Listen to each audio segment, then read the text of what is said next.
Hello everyone, Susmita style কিচেনে তোমাদের সবাইকে জানাই ওয়েলকাম। আজকের রেসিপি রুই মাছের ঝোল। চলো ঝটপট রেসিপিটা দেখে নাও। প্রথমে এখানে কিছু মশলা আমি মিক্সিতে করে নেব।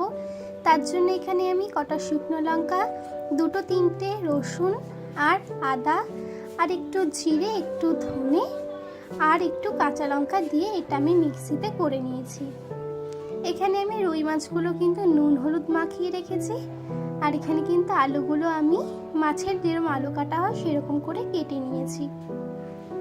কড়াইটা ভালো করে গরম হয়ে গেলে এখানে আমি দিয়ে দিচ্ছি সাদা তেল।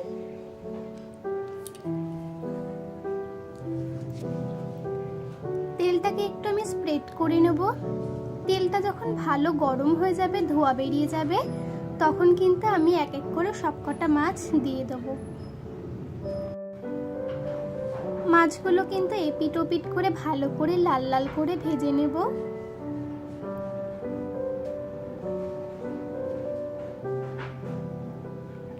মাছগুলো ভালো করে কিন্তু লাল লাল করে ভাজা হয়ে গেছে। এবার সবকটা মাছ আমি তুলে নেব। বাদ বাকি মাছগুলো আমি এরকম করে লাল লাল করে ভেজে তুলে নেব। সেই তেলের মধ্যে আমি একটু সাদা জিরে ফোড়ন দিয়ে দেবো। জিরের থেকে যখন ভাজার গন্ধটা বেরিয়ে আসবে তখন এখানে আমি কেটে রাখা আলুগুলো দিয়ে দেব। আলুগুলো কিন্তু ভালো করে লাল লাল করে ভাজতে হবে। আলু কিন্তু এরকম কাঁচা অবস্থা থাকতে কিন্তু কখনো মশলা দেবে না। আলুগুলো হালকা যখন লাল লাল করে ভাজা হয়ে যাবে তখনই কিন্তু মশলাটা দিয়ে দিতে হবে।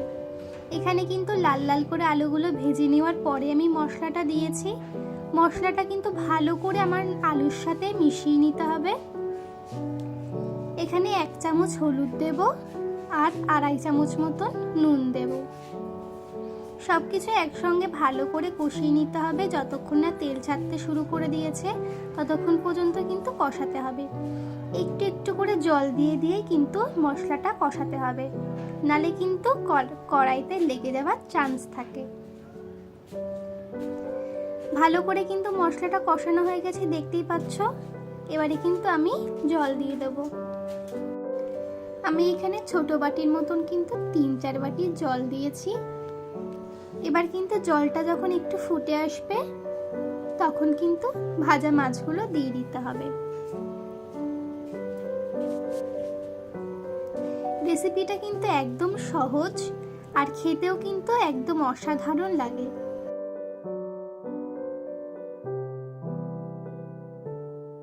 সবকিছু যখন একবারে ফুটে আসবে তখন কিন্তু সবার লাস্টে এখানে ধনেপাতা দিতে হবে। ধনেপাতা কিন্তু স্কিপ করলে হবে না, ধনেপাতা কিন্তু অবশ্যই দিতে হবে, নালে কিন্তু এই রান্নার স্বাদ একদমই আসবে না। ধনেপাতা দেওয়ার পর ভালো করে একটু ফুটিয়ে নিতে হবে। তারপর এবারে আমি ঝোলটা নামিয়ে দেব।